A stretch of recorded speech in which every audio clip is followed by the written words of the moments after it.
welcome to the first ever episode of The Naughty List.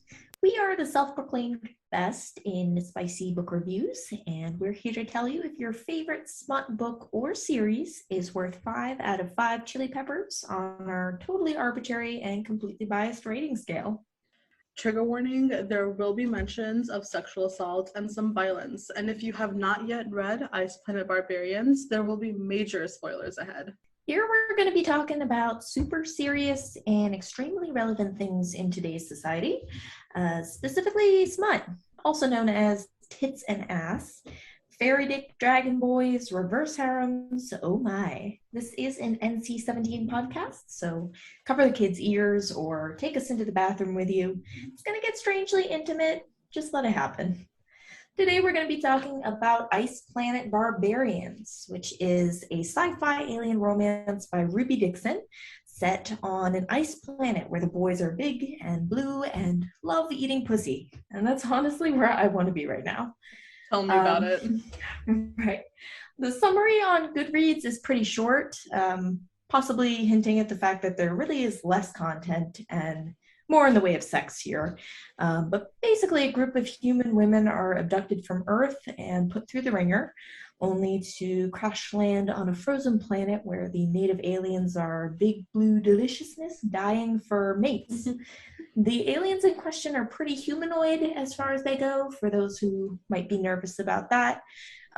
They are blue, they have horns and tails, and there's a little surprise below the belt. Which is my favorite part. I think it's all the girls' favorite part, honestly. But really, it's easy to get the message that they're supposed to be hot, generically attractive, buff dudes. So pretty easy pill to swallow. And for those of you who don't want the humanoid aliens, we will be talking about some less normal-looking people out there. Yes, there are some books for you guys too, so don't worry. In this particular case, the first book that we're going to be touching today focuses on the human woman Georgie, who meets an alien man named Vectel. They proceed to do many obscene things, and all the human women are saved, with a couple of caveats. Namely, they make use of the whole fated mates, love at first sight trope. So the human women have to get a worm parasite called a kukui that lives in their chest and vibrates, which is called resonating, when a mate is chosen for them. And then when someone resonates, they get super horny. So that moves the plot along nicely.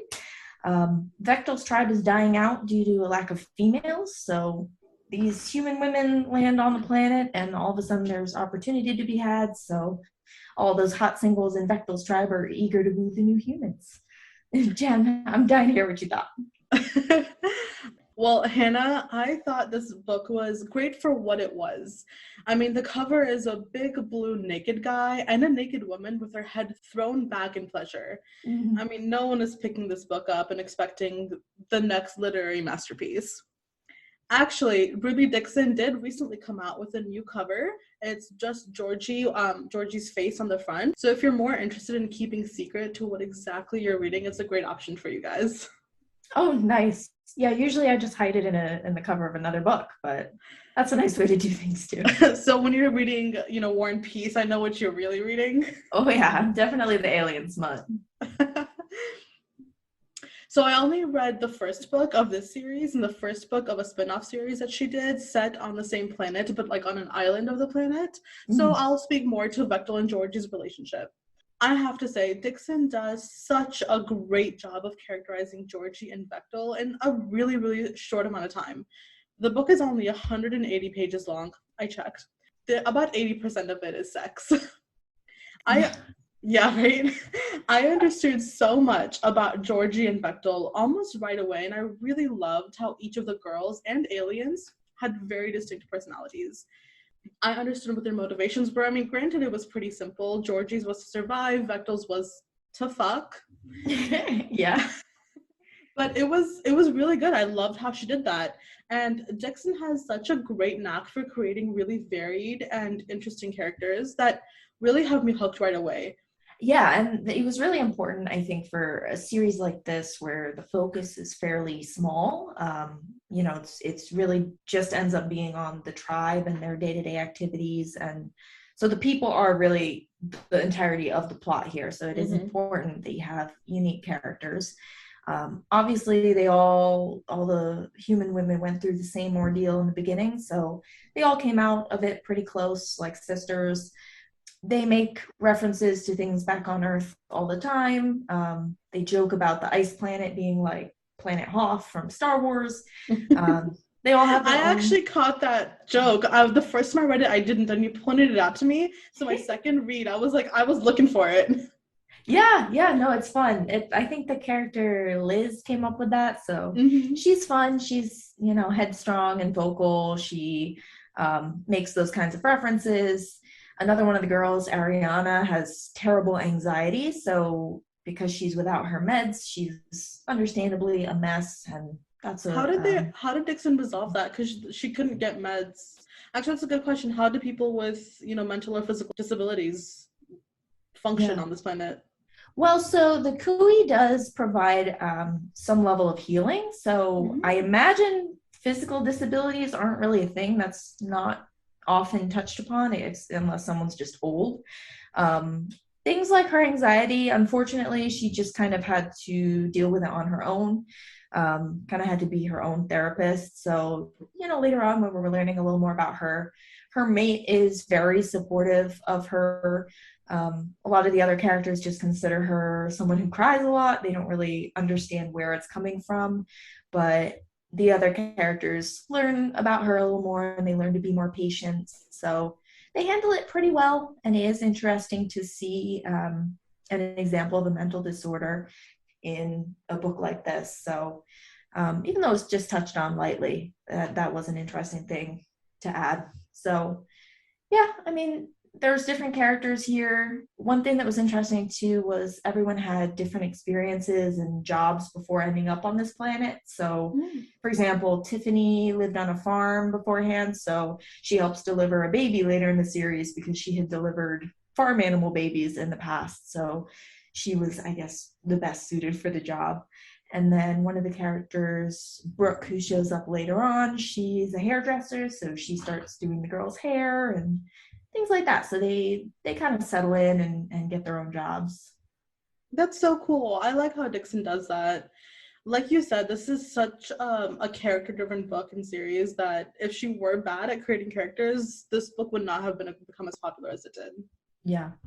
And I really loved, like you said, like the female friendships in this. If a book has strong female friendships, it is already such a good book in my eyes. And she does a really good job with that. There's this really funny quote that I thought was hilarious. Later on in the book, when Georgie becomes pregnant, her and Bechtel, were having like passionate sex for many, many sessions. And Georgie just didn't think about birth control, understandably, because there were two completely different species, so she didn't think they could have kids. Right. But when she gets pregnant, she shows up back to the ship with Bechtel, and she's like, "Hey guys, I'm pregnant." Her friend Liz goes, "A Great Dane can still make a Chihuahua pregnant." Guess which one you are? Yeah. Oh, yeah, it makes sense. I wouldn't have thought about birth control either. Not that there were really any options. I mean, where are you going to find condoms on an ice planet? So I guess it's fair. Yeah, right?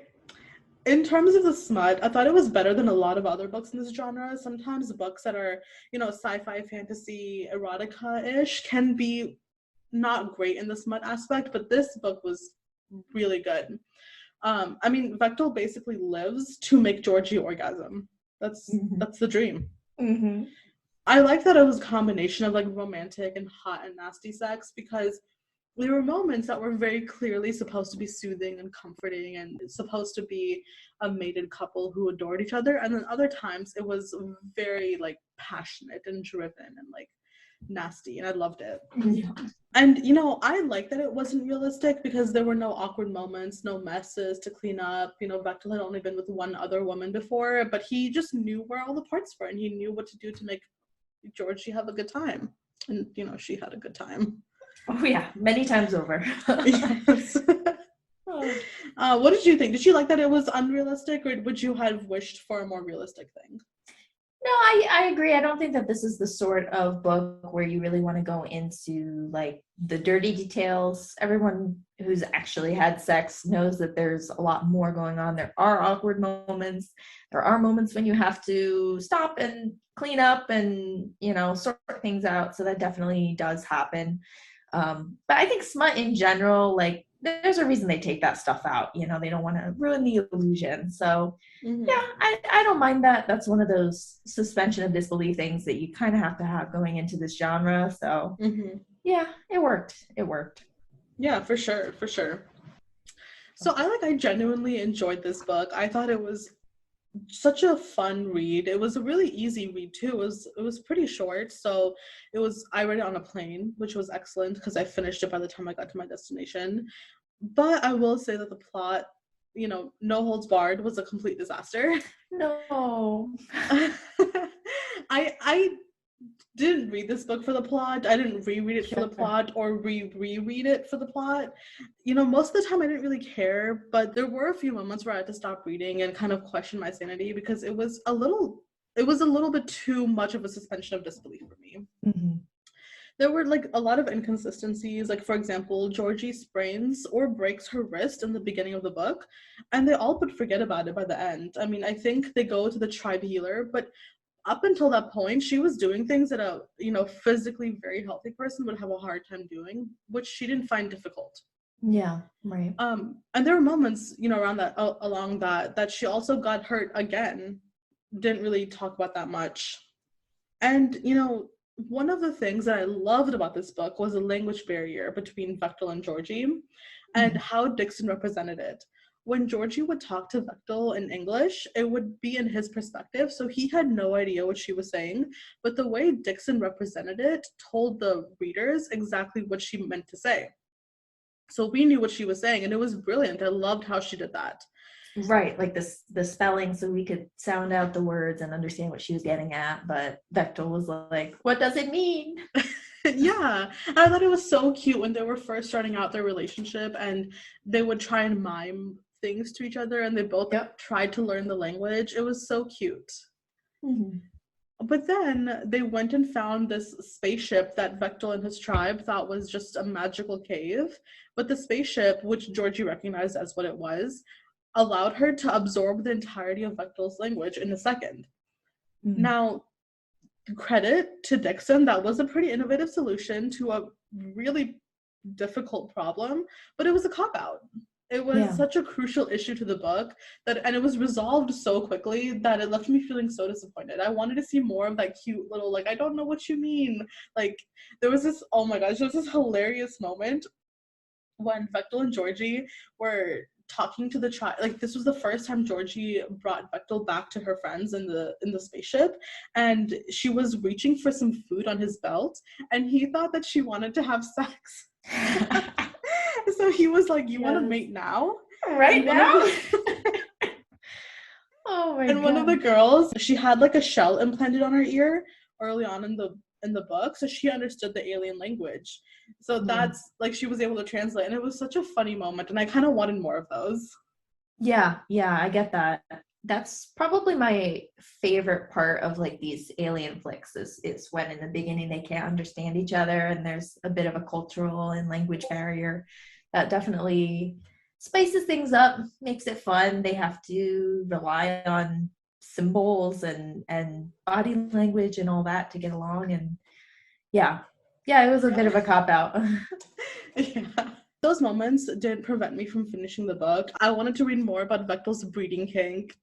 And and I was a little disappointed that Dixon didn't continue on with Georgie and Vectel's relationship. She wrote a little novella about their honeymoon, Mhm. but that was really it. After that, it was all other couples.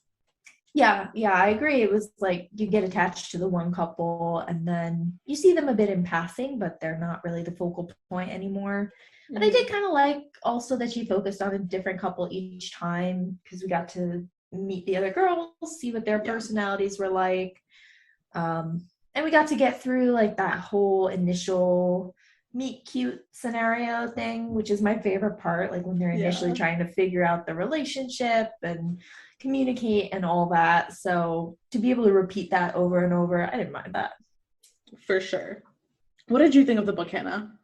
Yeah, I mean, overall, I really enjoyed it. It did start out a little dark, which I thought would set the tone for the series, and it really didn't. So, for those of you who might be concerned about that, I honestly thought the dark seriousness for this book belonged nicely. But to discuss the triggers a little bit, the book starts with these girls waking up on an alien ship, and all of them were abducted from Earth by these alien slavers. Their lives were torn apart. They're miserable. They're abused. They were in a cage in the cargo hold. They had to shit in a bucket and eat space survival food bars. And then if they made any noise, then they were taken out and raped. So that's obviously very dark.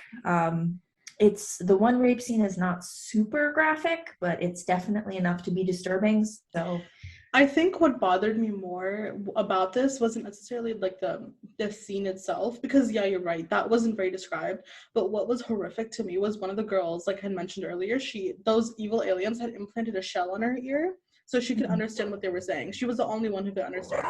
And I still, like, to this day remember her reaction.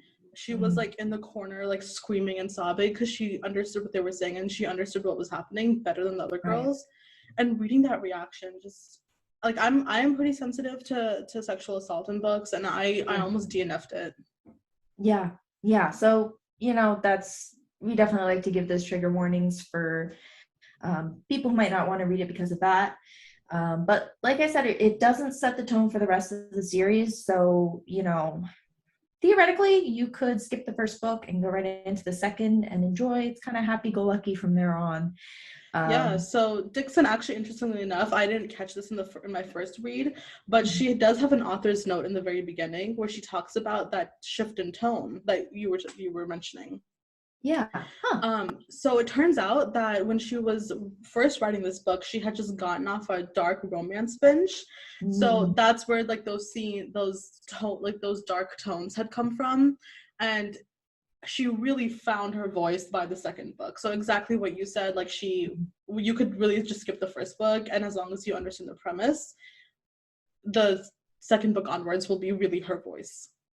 Yeah, interesting. Yeah, that makes sense. That is what it felt like. But yeah, so there was the sexual assault in the beginning, and then when they crash land on the ice planet and they made the effort to kill the guard and escape, which was kind of brutal. And then one or two of the girls died in the crash. A couple were severely injured, so that was kind of dark. And now they were stranded and forced to survive on the ice planet. One of the girls who had been assaulted freaks out and runs away. She doesn't wait for Georgie to come back with Vectel. Georgie went out to try to find help, food, survival, etc. And before she's able to make it back, one of the girls runs away, and they later find her body frozen to death in the snow. So I don't know. This is dark stuff. I kind of liked the darker aspects. I felt like it belonged. I don't really see an alien abduction being happy-go-lucky, so it kind of made sense to me. And it helped to draw a comparison overall. So you have these slaver aliens who treat the women like animals, like cattle, and then you have Vectel's tribe that worships the ground females walk on. So it was a kind of good comparison, like a not all aliens are bad kind of thing, and yeah, worked out. Yeah, And I can see that. I like your analysis of the comparison. I hadn't realized that before, but you're right. It did offer like a good comparison to me. and something about the really set gender roles here really gets me. Like, I know that we all have moments where we just want like a big, strong protector who only wants our happiness. And for borderline erotica, like that just made me really warm and fuzzy reading about Bechtel's tribe and how they felt about the women. Like all the males here were so caring towards females in general, and they were so sweet. I love that. And it was also a fun note that although the females were so highly prized within their culture, they didn't see anything wrong with having homosexual relations or polygamy. So they were really sex positive for like hunter-gatherer barbarian aliens. So that was a fun note as well. I don't remember the specific quotes, but I remember it being mentioned in the series that there was nothing wrong with taking a pleasure mate, and some had relations with the same sex. And then there was a mention of one alien lady who had both a resonance mate that she like had kids with, and then she also had a pleasure mate on the side, and the three of them were like a thing. So it was a simple life, just enjoying pleasure in every form, like just really refreshingly sex positive for aliens that were so traditional in other ways with the general gender roles and the hunter-gathering lifestyle. That's so cool. I love that. I mean, you don't always see an author who's able to toe that lines as well as Dixon does. I mean, and as far as I understand, although there are set gender roles, it's not as if women are restricted from doing what they want. They can still go out and hunt if they choose to. I think you can speak better to that because that actually is a conflict in later books, correct? Yeah. The guys just feel like it's the woman's place to be protected and provided for. So they're kind of like, no, it's dangerous out there. You should stay home, and we, the big, strong hunter men, will take care of you. And I can picture how, because it's from their perspective, we as readers know that the intention is not to prevent women from doing things. It's like them forfeiting their own life for their women's safety. Yeah. So it makes sense that, obviously humans, like, we're very forward about that kind of thing and about women's rights and all that. So, if the average woman today landed on an alien planet where they were told they had to stay home and be a woman and take care of the home, they'd definitely have something to say about that. So it's good that they did. There was that relatability with the human women here, where the human women were like, no, we want to help provide. Some of us want to hunt.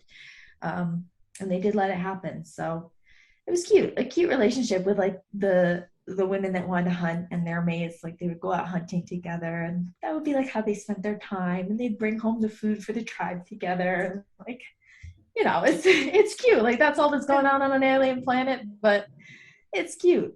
And can I just say how lucky it is that these ladies managed to find themselves not only on a survivable planet, but also ones where the natives are literally built for their pleasure. Like, coming out of here, I mean, each guy here is the epitome of male perfection. So for those of you who like to imagine being ravaged by textured tongues multiple times a day and held lovingly all night against godly pictorials, this is the book/series for you. I mean, that's the fucking dream. Right?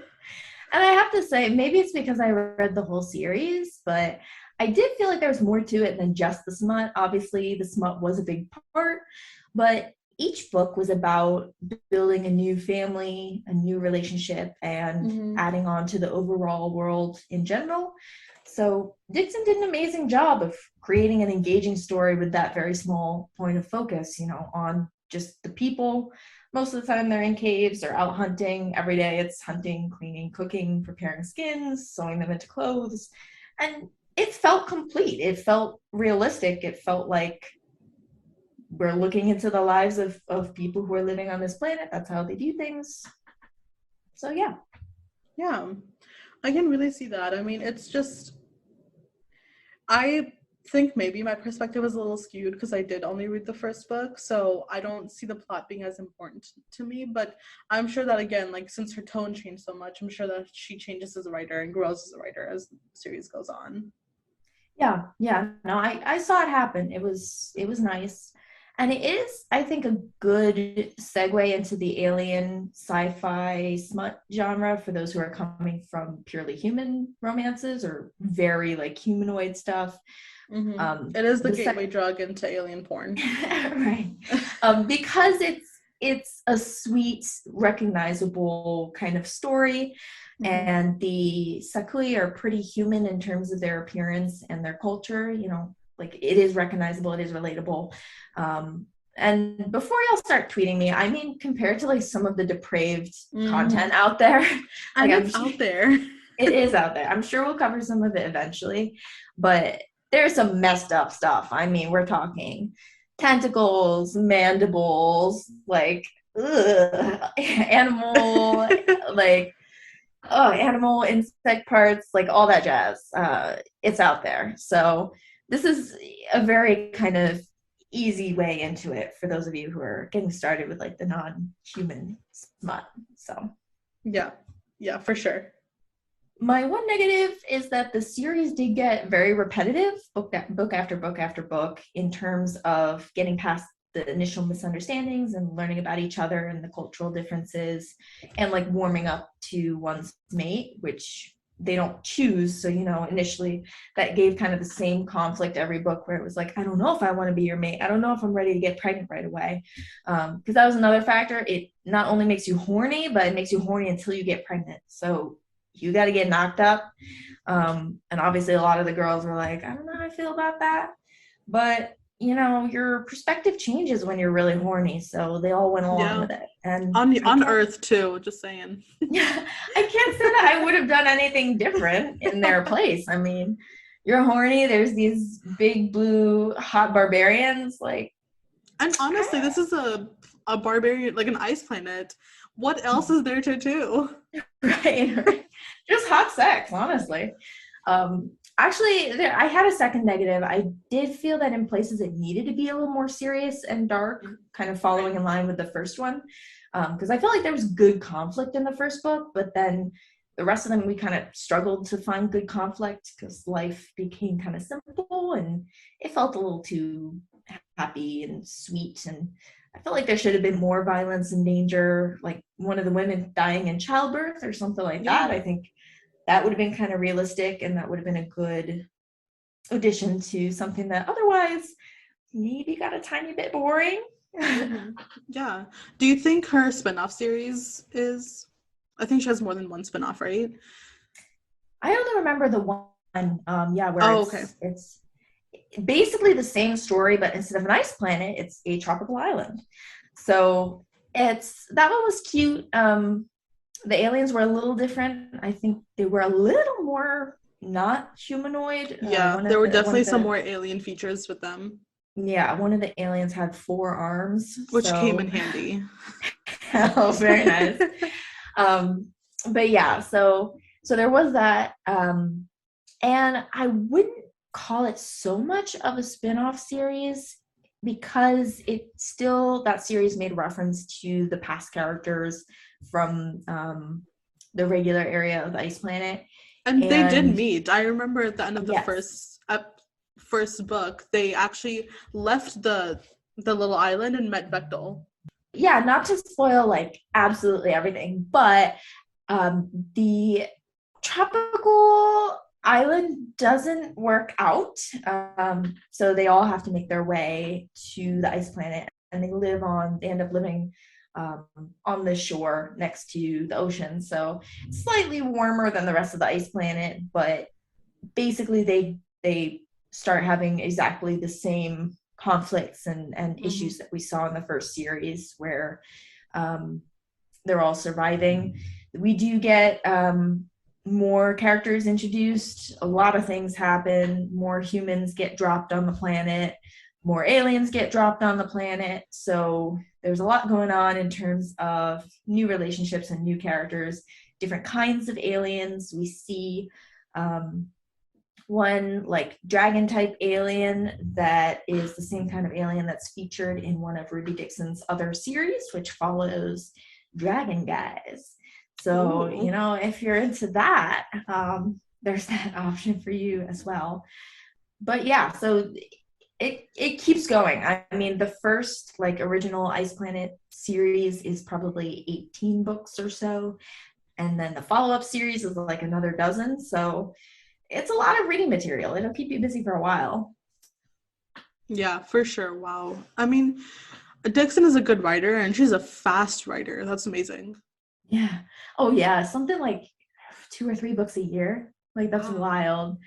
But, and they're good. Like, they're consistent quality. Like I said, like, my only complaint is it might get a little monotonous after a while, but each character is fun. You like to learn about the new characters and read about them. So it's a good time. It's a good comfort book, I think. Like something comfortable and like just warming to go back to. Yeah. And there is a lot of smut, and it's very enjoyable. So, Yeah. no complaints.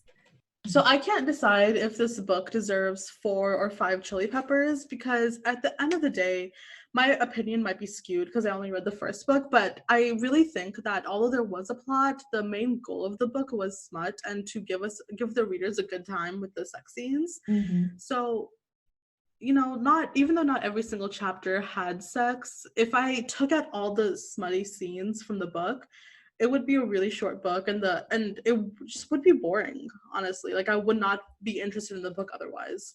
So I would give it 4.5 maybe. That's fair. I would kind of agree, like maybe 4. There is a lot of smut. It is kind of vanilla. The smut definitely drives the story, like you said. It's although there is like plot, there's more like quote unquote plot, like the titty kind of plot.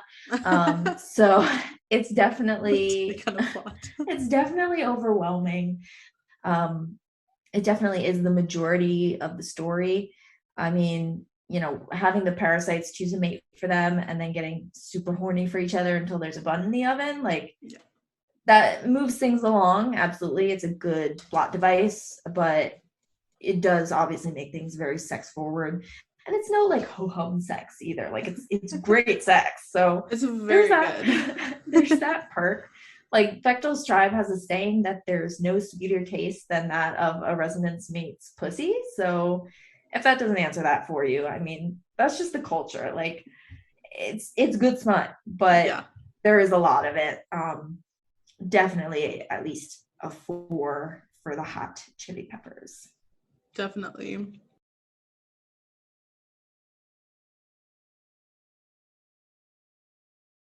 All right, well, guys, thanks so much for listening. We upload every Wednesday morning. Follow us on social media at That's Smut Podcast. And please check out our website at www.naughtylistpodcast.com to get the latest updates. We love to hear from our audience, so please let us know what book we should cover next. Until next time, you sweet horny people.